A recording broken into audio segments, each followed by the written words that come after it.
जी से चयन होता था, कोई मेरिट उसकी नहीं होती थी। ये हमारी सरकार ने सुनिश्चित किया और 2022 में उनके मानदेय को हम लोगों ने न्यूनतम 2000 रुपए तक किया है। ये हमारी सरकार ने किया है। आपके समय में, समाजवादी पार्टी की सरकार के समय में, ये पैसा उनको 500 रुपए से भी कम मिलता था और उसमें भी चयन में भेदभाव होता था, चाहे वह आंगनबाड़ी का हो या रसोइया का।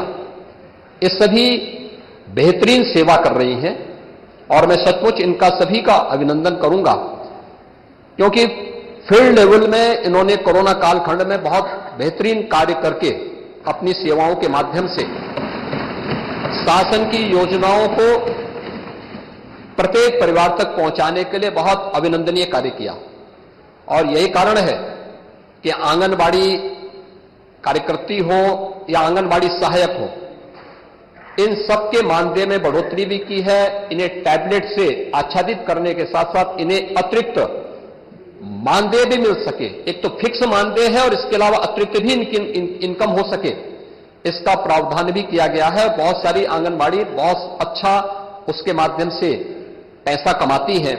जैसे हम लोगों ने प्रत्येक ग्राम पंचायत में, आपकी विधानसभा एक ग्रामीण पृष्ठभूमि से जुड़ी हुई विधानसभा है, अब आप भी इस बात को देखते होंगे कि हर ग्राम पंचायत में पंचायत सचिवालय का निर्माण किया है। पंचायत सचिवालय का निर्माण के पीछे का उद्देश्य यह है कि ग्रामीण क्षेत्र में हम गांव को ही स्वावलंबी बना करके राष्ट्रपिता महात्मा गांधी के ग्राम स्वराज की परिकल्पना को साकार कर सकें। वहां पे कंप्यूटर ऑपरेटर के रूप में पंचायत सहायक रखा गया है, वीसी सखी रखी गई है, बैंकिंग कॉरेस्पॉन्डेंट सखी वह गांव के अंदर वित्तीय लेन देन का काम करती है। हमने 6 महीने के लिए उन्हें एक निश्चित मानदेय के साथ जोड़ा, लेकिन जब उन बैंक से उनका कमीशन बन गया तो वहां अपना पैसा कमा रही है। आपके सुल्तानपुर की एक बीसी सखी अब तक 15-15.5 लाख रुपए से अधिक का कमीशन प्राप्त कर चुकी है। यह कार्य उस पर निर्भर करता है और पंचायत सहायक को भी हमने ऐसे 6000 रुपए हम प्रतिमाह देते हैं। वह गांव में 6000 रुपए तो फिक्स मानदेय प्राप्त कर रहा है, लेकिन साथ साथ जाति प्रमाण पत्र, आय प्रमाण पत्र, निवास प्रमाण पत्र, खतौनी की नकल या अन्य सभी योजनाओं से संबंधित जिन योजनाओं का वह ऑनलाइन सर्विस वहां दे रहा है, प्रति सर्विस उसको 5 रुपए अतिरिक्त भी प्राप्त होता है।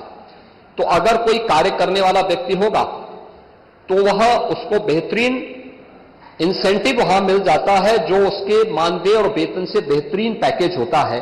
और मुझे लगता है कि कार्य के साथ साथ अगर हम उनकी जवाबदेही तय करते हैं तो जनता को बेहतरीन सेवा दे पाएंगे। और इसीलिए हम लोगों ने आंगनबाड़ी में भी व्यवस्था की, फिक्स मानदेय के साथ साथ हम उनको ऐसा इंसेंटिव देंगे कि उस इंसेंटिव के माध्यम से उनकी एक फिक्स पैकेज उनको उपलब्ध हो सके।